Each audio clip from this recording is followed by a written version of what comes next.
அனைவருக்கும் வணக்கம். நான் சேலத்தில் வேலை செய்து கொண்டிருக்கிறேன். எனக்கு ஒரு நெருங்கிய நண்பனும் இருக்கிறான். அவனுக்கு 3 மாதங்களுக்கு முன்புதான் அவன் காதலித்த பெண்ணுடைய திருமணம் நடந்தது. அவனுடைய பெயர் பாபு. அவன் மனைவியின் பெயர் கீதா. அவனும் அவளும் நன்றாகத்தான் குடும்பம் நடத்திக் கொண்டிருந்தார்கள். திடீரென இந்த ஒரு வாரமாக அவன் ரொம்ப குழப்பத்திலும் மன வருத்தத்திலும் இருந்தான். நான் அவனிடம் என்ன என்று விசாரித்தேன். நானும் டேய் பாபு, என்னடா பிரச்சனை, உனக்கு ஒரு வாரமா ஒரு மாதிரியாவே இருக்கேன்னு கேட்டேன். அவனும் டேய், நான் தப்பு பண்ணிட்டேன்டான்னு சொன்னான். நானும் அப்படி என்னதான்டா தப்பு பண்ண சொல்லு, எந்த பிரச்சனையா இருந்தாலும் நம்ம சரி பண்ணிடலாம்னு சொன்னேன். கேட்டேன்.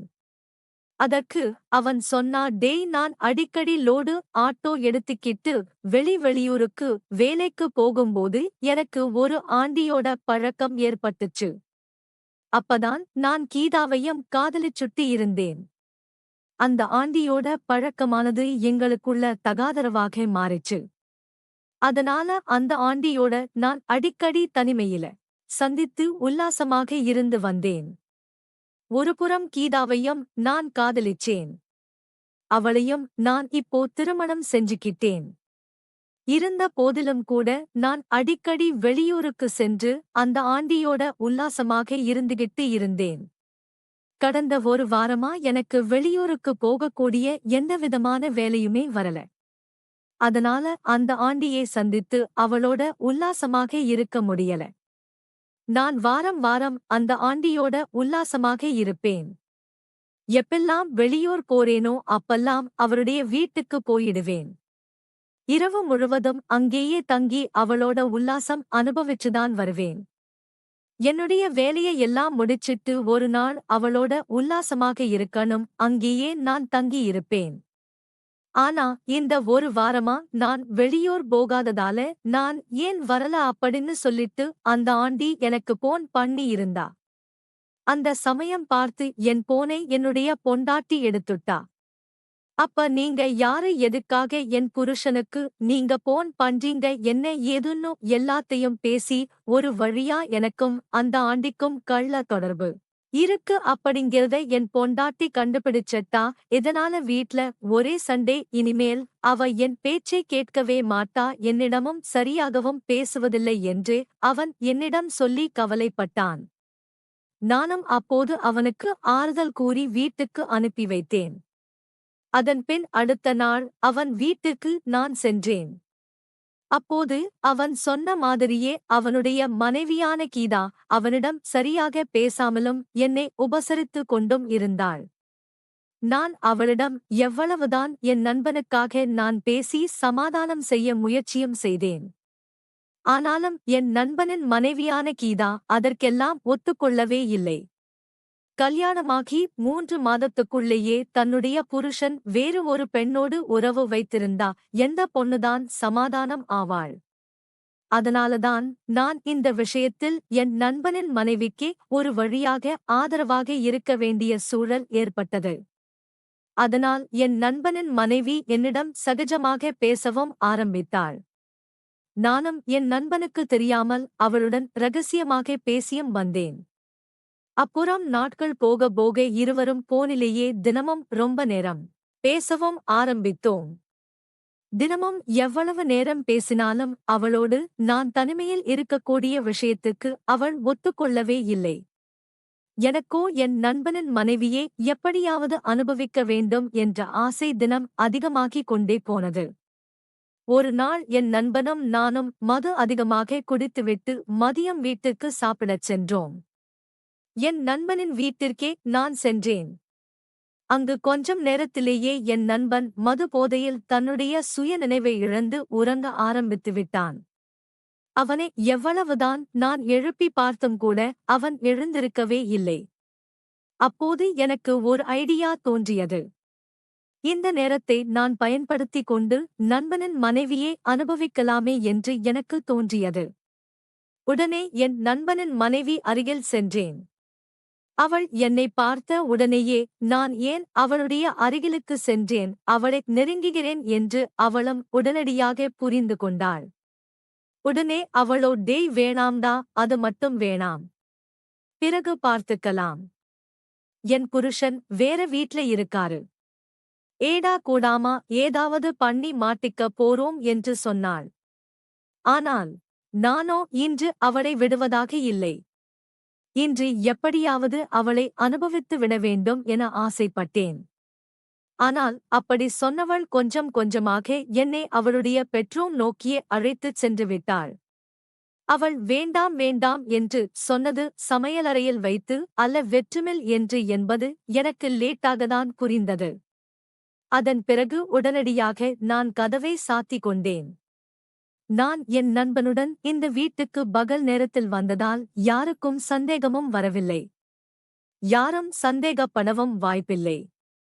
என் நண்பன் ஹாலில் போதையில் மயங்கி கிடக்க படுக்கை அறையில் நானும் அவனுடைய மனைவியும் உல்லாசமாக இருக்க ஆரம்பித்தோம். என்னுடைய நண்பன் வேறு ஒரு பெண்ணுடன் தொடர்பு வைத்திருந்ததால் என் நண்பனின் மனைவியான கீதா என்னுடன் உல்லாசமாக இருப்பதும் சரி என நினைத்தாள். என் புருஷன் மட்டும் வேறு ஒரு பெண்ணுடன் தொடர்பு வைத்துக் கொள்ளலாமா, நான் வேறு ஒரு ஆணுடன் தொடர்பு வைத்துக் கொள்ளக் கூடாதா என நினைத்தாள். அதனால் அவள் எந்தவிதமான சங்கடமும் இல்லாமல் என்னுடன் அவள் உல்லாசம் அனுபவித்தாள். எந்தவிதமான குற்ற உணர்ச்சியும் அவளுக்குள் தெரியவில்லை. அதேபோலதான் நானும் நினைந்தேன். என் நண்பன் மட்டும் வேறொரு ஆணுடைய மனைவியோடு தகாதொரு வைத்துக் கொள்ளலாம், நான் வேறு ஒருவனுடைய பொண்டாட்டியோடு தகாதோர வைத்துக் கொள்ளக் கூடாதா? அதுவும் தப்பு இல்லை என்று நானும் எந்தவிதமான குற்ற உணர்ச்சியும் இல்லாமல் அவன் மனைவியான கீதாவோடு உல்லாசமாக இருந்தேன். அந்த நாள் முதல் எங்களுக்குள் நெருக்கம் அதிகமானது. அதன் பிறகு நாங்கள் இருவரும் தினமும் உல்லாசமாக இருக்க ஆசைப்பட்டோம். என் நண்பனும் அடிக்கடி வெளியூருக்கு சென்று விடுவான். இதனை நாங்கள் எனக்கு சாதகமாக பயன்படுத்திக் கொண்டு நான் இருவரும் உல்லாசம் அனுபவிக்க ஆரம்பித்தோம். மற்ற நாட்களில் எல்லாம் என் நண்பன் வீட்டில் இல்லாத நேரங்களில் நான் வந்து செல்வேன். என் நண்பன் எப்போதெல்லாம் வெளியூர் செல்கிறானோ அப்போதெல்லாம் நான் அவனுடைய வீட்டிலேயே இரவு தங்கி விடுவேன். இரவு முழுவதும் நானும் அவனுடைய மனைவியும் பலமுறை உல்லாசம் அனுபவித்துக் கொண்டிருந்தோம். இப்பெல்லாம் என் நண்பனின் மனைவியான கீதா அவனை தொடக்கூட அனுமதிப்பதில்லை. அவனும் எவ்வளவு ஆசையுடன் பக்கத்தில் வந்தாலும் கூட உனக்குதான் ஆண்டி இருக்கால, அவளோட போ, சந்தோஷமாயிரி, ஏன் என்கிட்ட வர என மூஞ்சில் அடித்தது போல் சொல்லிவிட்டு அவனுடன் சண்டையிடவும் ஆரம்பிப்பார். இதனால் என் நண்பனும் பொறுத்து பொறுத்து இனி நம்முடைய மனைவி நம்மளை தொடக்கூட அனுமதிக்க மாட்டாள் என்பதை புரிந்து கொண்டு அந்த ஆண்டியுடன் உல்லாசமாக இருப்பதை அதிகரித்துக் கொண்டான். முன்பெல்லாம் அந்த ஆண்டியுடன் ஒரு நாள் தங்கிவிட்டு உல்லாசமாக இருந்துவிட்டு வருபவன் இப்போது அவனுடைய மனைவியான கீதா அவனை தொடக்கூட அனுமதிப்பது இல்லதால் கூட ஒரு நாள் 2 நாட்களாக தங்கிவிட்டு வருவதையே வழக்கமாகிக் கொண்டான். நானும் ஆரம்பத்தில் ஒரு நாள் மட்டுமே கீதாவுடன் இரவு தங்கி உல்லாசம் அனுபவித்து வந்தேன். எப்போது என் நண்பன் 2 நாட்கள் அந்த ஆண்டியுடன் தங்கி உல்லாசமாக இருக்க ஆரம்பித்தானோ அதன் பிறகு நானும் தங்குவதை 2 நாட்களாக மாற்றிக் கொண்டேன். நானும் கீதாவும் என் நண்பன் இல்லாமல் அவன் வெளியூருக்கு சென்ற சமயத்தில் பலமுறை உல்லாசமாக இருந்து வந்தோம். இப்படியே நாட்களும் சென்று கொண்டிருந்தது. ஒரு கட்டத்தில் நான் இரவு நேரங்களில் கூட என் நண்பனின் வீட்டுக்கு வந்து செல்லும் விஷயமானது அக்கம் பக்கத்தில் உள்ளவர்கள் மூலமாக என் நண்பனுக்கு தெரிய வந்தது. இதைக் கேட்டதும் என் நண்பன் அதிர்ச்சியானான். இதனால் தன் மனைவியின் மீதே அவனுக்கு சந்தேகம் வந்தது. இதை எப்படியாவது கண்டுபிடிக்க வேண்டும் என நேரடியாக வீட்டுக்கு வந்தவன் கீதாவிடம் உன்னுடைய செல்போனை கொடு என கேட்டான். கீதாவோ முடியாது, எதுக்காக என்னுடைய செல்போனை கேட்கிற, உன் வேலையை பார்த்துட்டு போ என சொன்னாள். இதனால் கோபமான என் நண்பனான பாபு கீதாவின் கன்னத்தில் ஓங்கி ஒரு அறை விட்டான். அறை விழுந்ததுமே கீதா பயந்து போய் தன்னுடைய செல்போனை கொடுத்தாள். அப்போது செல்போன் லாக் செய்யப்பட்டிருந்தது. லாக்கை எடுத்து கொடு, பாஸ்வேர்ட் போட்டு கொடு என்று சொன்னான். அவளும் பயந்து போய் பாஸ்வேர்டை போட்டு கொடுத்தாள். உடனே என் நண்பன் அவருடைய வாட்டை பார்க்கும்போது நானும் கீதாவும் அடிக்கடி வீடியோ காலில் பேசி இருப்பதை பார்த்து அவன் அதிர்ச்சியானான். எதுக்காக என் நண்பனிடம் வீடியோ கால் பேசுகிறாய், அதுவும் ஒரு நாள் விடாமல் தினமும் பேசி இருக்கிறாய், உனக்கும் என் நண்பனுக்கும் என்ன உறவு என்று அவன் கேட்க ஆரம்பித்தான். உடனே கீதாவோ எப்படியாவது சமாளிக்க வேண்டும் என்று போய் சொன்னாள். உனக்கும் எனக்கும் தினமும் பிரச்சனை வருகிறது அல்லவா, அதனால்தான் உன் நண்பன் எனக்கு போன் பண்ணி என்னை சமாதானப்படுத்தக்கூடிய முயற்சியில் ஈடுபட்டு கொண்டிருந்தார். அதனால்தான் அவர் எனக்கு அடிக்கடி போன் பேசினார் என்று கீதா சொன்னார். ஆனால் என் மனோ அப்படி என்றால் அவன் உனக்கு நார்மலாகவே கால் செய்திருக்கலாமே. எதற்காக வீடியோ கால் செய்ய வேண்டும்? வீடியோ காலில் அப்படி அவன் எதை பார்த்து கொண்டே உன்னிடம் பேசுகிறான் என வார்த்தை கொஞ்சம் அசிங்கமாக கீதாவிடம் பேச ஆரம்பித்தான். இதனால் ஒரு கட்டத்தில் எனக்கும் அவளுக்கும் ஏதோ ஒரு லிங்க் இருப்பது என்பது அவனுக்கு உறுதியாக தெரிந்துவிட்டது. இதனால் அவன் தன் மனைவியை எச்சரித்தான். இனிமேல் என் நண்பன் என்னுடைய வீட்டுக்கு வரக்கூடாது. அவன் வந்தால் வருகிறான் என்று எனக்கு தெரிந்தால் நான் உன்னை கொன்றே விடுவேன் என என் கீதாவை என் நண்பன் மிரட்டினான். அது மட்டுமல்ல, அவன் எனக்கும் போன் செய்து எதுக்காக என் மனைவியிடம் தினமும் நீ போன் பேசுகிறாய் வீடியோ காலில், அப்படி என்னதான் என் மனைவியிடம் பேசுகிறாய் என என்னையும் எச்சரித்தான். நீ இன்னொரு முறை என்னையும் என் மனைவியையும் சேர்த்து வைக்கிறேன், எங்களுக்கு உதவுகிறேன் என்ற பெயரில் என் மனைவியிடம் நீ பேசுவதை வைத்துக் கொள்ளாதே. அதையும் மீறி என்னுடைய மனைவியிடம் நீ பேசினால் உன்னை பற்றிய விஷயத்தை நம்முடைய மற்ற நண்பர்களிடமும் உன்னுடைய பெற்றோர்களிடமும் நான் சொல்லிவிடுவேன் என அவன் என்னையும் எச்சரித்தான். இதனால் பயந்து போன நான் இதன் பிறகு கீதாவுடன் நம்முடைய உறவை தொடரக்கூடாது என நானும் முறித்துக் கொண்டேன். அதேபோல கீதாவையும் எச்சரித்தான். நீ இன்னொரு முறை என் நண்பனிடம் போன் பேசினாலோ அல்லது என் நண்பன் இந்த வீட்டுக்கு வருவதை தெரிந்தாலோ உன்னுடைய இந்த கேடுகெட்ட இந்த அசிங்கமான விஷயத்தை உன் சொந்த பந்தங்கள், உன்னுடைய நண்பர்கள், உன்னுடைய பெற்றோர் என அனைவரிடமும் சொல்லி உன்னை அசிங்கப்படுத்தி விடுவேன் என கீதாவையும் அவன் எச்சரித்தான். இதனால் நாங்கள் இருவரும் பயந்து போனோம். அது மட்டுமல்ல, என்னுடைய நண்பன் கீதாவுடைய செல்போனையும் பிடுங்கி வைத்துக் கொண்டான். இனிமேல் உனக்கு செல்போனே கிடையாது என்று பிடுங்கி வைத்தும் கொண்டான். இப்படியே நாட்களும் சென்று கொண்டே இருந்தது. கீதாவை என்னால் பார்க்கவும் முடியவில்லை. அவளிடம் என்னால் பேசவும் முடியவில்லை. அவளை தனிமையில் சந்திக்கவும் என்னால் முடியவில்லை. இதனால் நாட்கள் செல்ல செல்ல எனக்கு என் நண்பன் மீதே ஆத்திரமும் அதிகமானது. அதேபோலதான் கீதாவுக்கும் என்னுடன் போனில் பேச முடியாமலும் என்னை தனிமையில் சந்தித்து உல்லாசமாக இருக்க முடியாமலும் போனதால் கீதாவுக்கும் அவன் கணவன் மீது கோபமும் ஆத்திரமும் அதிகமாகிக் கொண்டே இருந்தது. நாங்கள் இருவரும் ஒருத்தருக்கு ஒருத்தர் பார்த்து கொள்ளவில்லை, பேசிக் கொள்ளவில்லை என்றாலும் கூட நீங்கள் இருவருக்கும் அவருடைய கணவனான பாபு மீதுதான் கோபமும் அதிகமானது. ஒரு கட்டத்தில் அவனை கொலை செய்து விடலாமா என்ற எண்ணமும் எங்களுக்குள் இருந்தது.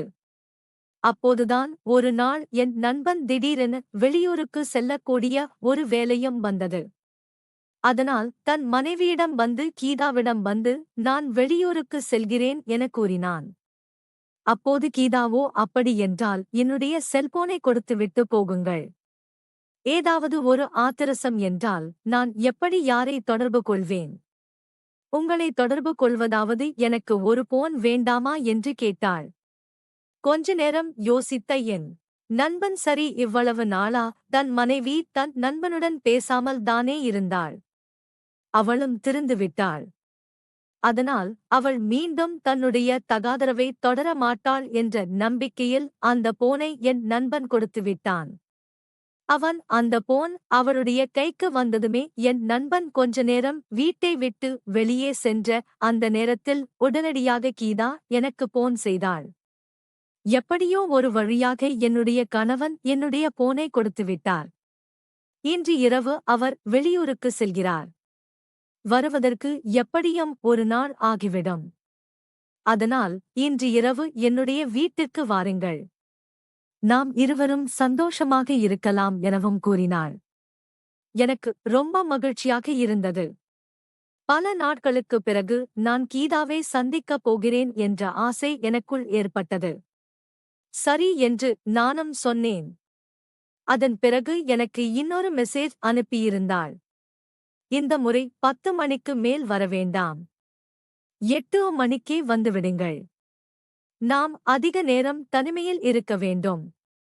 நாம் இருவரும் சந்தித்து பல நாட்கள் ஆகிவிட்டது அல்லவா?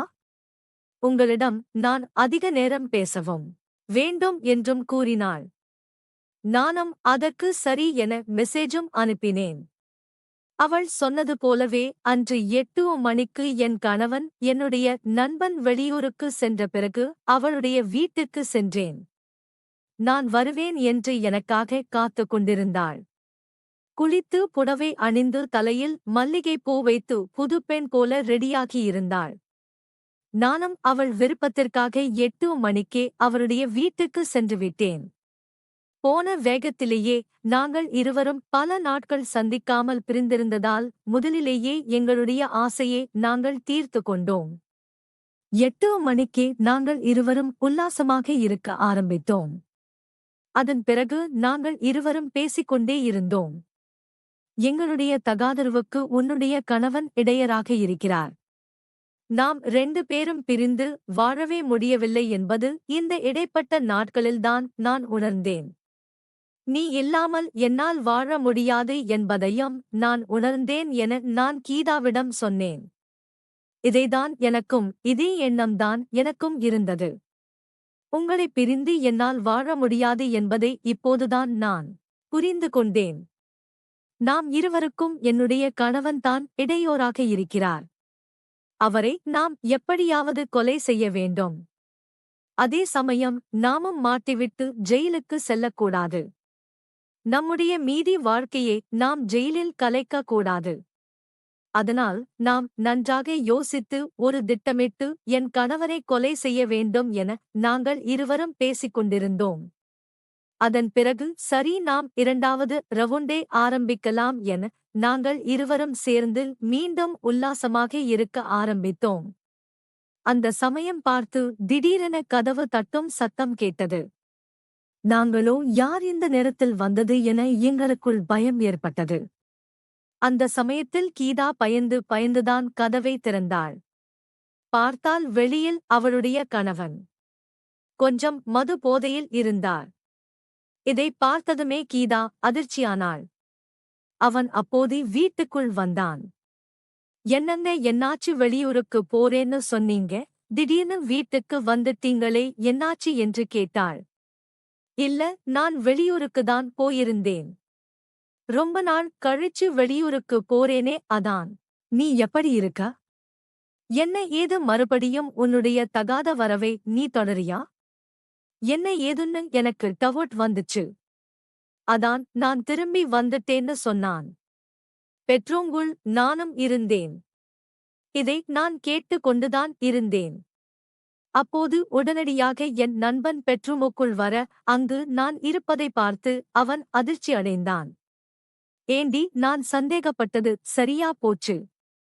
நீ இன்னும் திருந்தல. நீ திருந்திருப்பேனுதானே எனக்கு வந்து சந்தேகம். அதனாலதான் நான் உன்னை செக் பண்ணதுக்காக வந்தேன். நான் நினைச்ச மாதிரியே நீ திரும்பவும் என் நண்பனோட நீ தகாதவர்கள் இருக்கிறளா என கோபப்பட்டு என் கண் முன்னாலேயே கீதாவை அவன் அடித்தான். இதை என்னால் பொறுத்து கொள்ள முடியவில்லை. எனக்கும் நான் அவனிடம் போய் சண்டையிட்டேன். நீ யாருடா என் பொண்டாட்டி அடிக்கிறது கேட்கிறதுக்கு என்று அவன் என்னை தள்ளிவிட்டான். இதனால் கோபமான நான் வீட்டின் சமையல் அறைக்கு சென்று மிளகாய் பொடியை எடுத்து வந்து அவன் கண்ணில் தூவினேன். இதனால் எரிச்சல் தாங்க முடியாமல் அவன் கத்தினான். இதனால் சத்தம் வெளியே கேட்டு விடக்கூடாது என பாய்ந்து போய் அவனுடைய வாயை நான் இறுக்கமாக மூடிக்கொண்டேன். அப்போது நான் கீதாவிடம் போய் சமையல் கட்டியில் கத்தியை எடுத்துட்டு வா என சொன்னேன். நாங்கள் ஏற்கனவே 2 பேரும் முடிவு பண்ணிருந்தோம். எங்களுடைய தகாதோர்வுக்கு இடையராக இருக்கக்கூடிய பாபுவை கொலை செய்ய வேண்டும் என்று. இப்போது எங்களுக்கு அந்த வாய்ப்பு கிடைத்தது போல, நான் கத்தியை எடுத்து வா என்று சொல்ல கீதாவுக்கு என் மீது இருந்த மோகத்தின் காரணமாக அவளும் உடனடியாக ஓடிச் சென்று கத்தியை எடுத்து வந்தாள். அப்போது பிரபுவோ என் கையை கடித்துவிட்டு கத்த முயற்சி செய்தான். சுதாரித்துக் கொண்ட கீதா பிரபு கத்தக்கூடாது என ஓங்கி அவனுடைய கழுத்திலேயே கத்தியால் குத்திவிட்டாள். இதனால் அவருடைய கணவனான பிரபு அதிர்ச்சியானான். தன்னுடைய மனைவியே தன்னை கத்தியால் குத்தி விட்டாளே என, அதுவும் தன்னுடைய காதல் மனைவியே தன்னை கொலை செய்ய எப்படி கொலை செய்ய முயன்றாளே என்று நினைத்து அவன் உடைந்து போய்விட்டான். அதன் பிறகு கழுத்தில் குத்திய அந்த கத்தையை உருவி நான் அவன் வாயை இறுக்கமாக பொத்திக்கொண்டு உடலில் பல இடங்களில் சரமாரியாக குத்தினேன். ஒரு கட்டத்தில் அவன் வலியால் துடிக்க ஆரம்பித்தான். அப்போது நான் கீதாவிடம், கீதா, நாம் திட்டமிட்டுதான் உன் கணவனை கொலை செய்ய வேண்டும் என்று நினைத்தோம். ஆனால் ஏதோ ஒரு சந்தர்ப்ப சூழ்நிலையால் வேறு வழியின்றி இப்போதே உன் கணவனை கொலை செய்ய வேண்டிய சூழ்நிலை ஏற்பட்டுவிட்டது. அதனால் நான் இப்போது இங்கிருந்து செல்கிறேன். நீ வெளியே சென்று உன் கணவனை யாரோ மறுமணவர்கள் வீடு புகுந்து கத்தியால் குத்தி கொன்றுவிட்டார்கள் என நாடகம்டு. உன் கணவனை எப்படியாவது காப்பாற்ற வேண்டும் என அக்கம் பக்கத்தாரை அழைத்து அவர்களை உதவிக்கு கூப்பிடு என சொல்லிவிட்டு நான் உடனடியாக அங்கிருந்து கிளம்பிவிட்டேன். நான் சென்ற கொஞ்ச நேரத்திலேயே கீதா நான் சொன்னது போலவே வெளியே வந்து கத்தி கதறி கூப்பாலிட்டு அக்கம் பக்கத்தினர் அழைத்து தன் கணவனை எப்படியாவது காப்பாற்றுங்கள், மறுமணவர்கள் என் வீட்டுக்குள் வந்து நகையை திருட முயற்சி செய்தார்கள். அதை தடுக்க முயன்ற என் கணவனை கத்தியால் குத்திவிட்டு எஸ்கேப் ஆகிவிட்டார்கள் என கூறி அழுது புரண்டு நாடகம் அடினான். உடனடியாக இதை உண்மை என நம்பிய அக்கம் பக்கத்தார் ஆம்புலன்ஸை வரவழைத்து அவரை ஏற்றிக்கொண்டு உடனடியாக மருத்துவமனைக்கும் சென்றார்கள். ஆனால் அங்கு சென்ற பிறகு பிரபுவை பரிசோதனை செய்த மருத்துவர்கள் அவர் வரும் வழியிலேயே இறந்துவிட்டார் எனவும் கூறினார்கள். இதை கேட்டதுமே அதிர்ச்சியாவது போல கீதா தன்னுடைய கணவனான பிரபுவின் உடலை கட்டிப்பிடித்து கதறி அழுதாள். அதன் பிறகு உடனடியாக இந்த தகவலானது போலீசாருக்கும் தெரிவிக்கப்பட்டது. போலீசாரும் விரைந்து வந்து பிரபுவுடைய உடலையும் கைப்பற்றி பிரேத பசனைக்காக அனுப்பி வைத்தார்கள். அதன் பிறகு இந்த சம்பவம் எப்படி நடந்தது என கீதாவிடம் விசாரணை செய்தார்கள். போலீசாரை பார்த்ததுமே கீதா பயந்துவிட்டாள். போலீசாரின் கேள்விகளுக்கு அவர் முன்னுக்கு பின் முரணாக பதில் கூறினாள். என்னுடைய வீட்டில் நகையை கொள்ளையடிக்க கொள்ளையர்கள் வந்தார்கள். அதை தடுக்க என் கணவன் முயற்சி செய்யும்போதுதான் இப்படி என் கணவனை கொலை செய்துவிட்டு சென்றார் என கூறினார். அப்படி முயற்சி செய்யும்போது நீங்கள் முயற்சி செய்திருப்பீர்களே, உங்களுடைய உடம்பில் எந்தவிதமான காயங்களோ கீறல்களோ எதுவுமே இல்லையே, நீங்கள் நல்லாதானே இருக்கிறீர்கள். எப்படி உங்களுடைய கணவனுக்கு மட்டும் இவ்வளவு காயங்கள் ஏற்பட்டது என்று கேட்டார்கள். இதனால் கீதா திருவனம் முழித்தாள். அதன் பிறகு கீதா சொல்வது உண்மையா அல்லது பொய்யா என தெரிந்து கொள்ள அந்த பகுதியில் பொருத்தப்பட்டிருந்த சிசிடிவி காட்சிகள் எல்லாம் போலீசார் கைப்பற்றி ஆய்வு செய்தனர். அப்போதுதான் என் கீதாவின் வீட்டுக்கு யாரும் வரவில்லை என்றும் நான் மட்டுமே வந்து செல்லும் காட்சிகளும் அதில் இருந்தது. யாருமே வரவில்லை என்பதை உறுதிப்படுத்திக் கொண்ட போலீசார் யாருமே வராத போது யார் மர்மனவர்கள் என ஏன் பொய் சொன்னீர்கள்? உங்கள் வீட்டுக்கு உண்மையிலேயே யார் வந்தார்கள், என்ன நடந்தது என தங்களுடைய பாணியில் கிடுக்குப்பிடி விசாரணையை மேற்கொண்டார்கள். மேலும் கீதாவுடைய செல்போனையும் கைப்பற்றி அதை ஆய்வு செய்யும்போது கீதாவும் நானும் அடிக்கடி பேசி இருப்பதையும் போலீசார் கண்டுபிடித்து விட்டார்கள். சம்பவத்தன்று கூட கீதா எனக்கு போன் செய்து அவள் என்னை வீட்டுக்கு அழைத்தது. நான் அவளுடைய வீட்டுக்கு சென்றது. இது எல்லாமே நாங்கள் இருவரும் பேசிய விஷயங்களையும் போலீசார் கண்டுபிடித்து விட்டனர். அதன் பிறகு கீதாவிடம் தங்களுடைய பாணியில் கிடுக்குவடி விசாரணை நடத்த வேறு வழியின்றி கீதா அனைத்தையும் ஒத்துக்கொண்டாள். எனக்கும் என் கணவனின் நண்பனுக்கும் தகாத உறவு இருந்ததால் நான் இடையூறாக இருந்த என் கணவனை கொலை செய்துவிட்டோம் என அனைத்து விஷயங்களையும் நடந்ததையும் ஒப்புக்கொண்டு வாக்கு மூலமாக கூறினாள். அவர் அளித்த அந்த வாக்குமூலத்தின் அடிப்படையில் போலீசார் கொலை வழக்கு பதிவு செய்து ஓடி வந்த என்னையும் அதிரடியாக கைது செய்து சிறையில் அடைத்தனர். எங்கள் இருவரையும் நீதிமன்றத்தில் ஆஜர்படுத்தி தற்போது சிறையில் அடைத்துவிட்டனர். நண்பனின் மனைவியின் மீது ஆசைப்பட்டதாலும் நண்பனான என் மீது அவருடைய மனைவி ஆசைப்பட்டதாலும் தற்போது நாங்கள் இருவருமே எங்களுடைய வாழ்க்கையை துடைத்து எங்களின் மீதி வாழ்க்கையை நாங்கள் சிறையில்தான் கழிக்கப் போகிறோம். எங்க காமம் எங்களை இங்கே கொண்டு வந்து நிறுத்தி இருக்கிறது பார்த்தீர்களா? தயவு செய்து எங்களைப் போல நீங்களும் யாருடனும் தகாத உறவு வைத்துக் கொள்ளாதீர்கள். தகாதோர வைத்துக் கொண்டால் ஒன்று நீங்கள் சாவீர்கள் அல்லது என்னைப் போன்று நீங்கள் சிறையில் கம்பி எண்ணக்கூடிய சூழல் உங்களுக்கு ஏற்பட வாய்ப்புள்ளது. அதனால் தகாதோரவை கைவிடுவீர். நன்றி, வணக்கம்.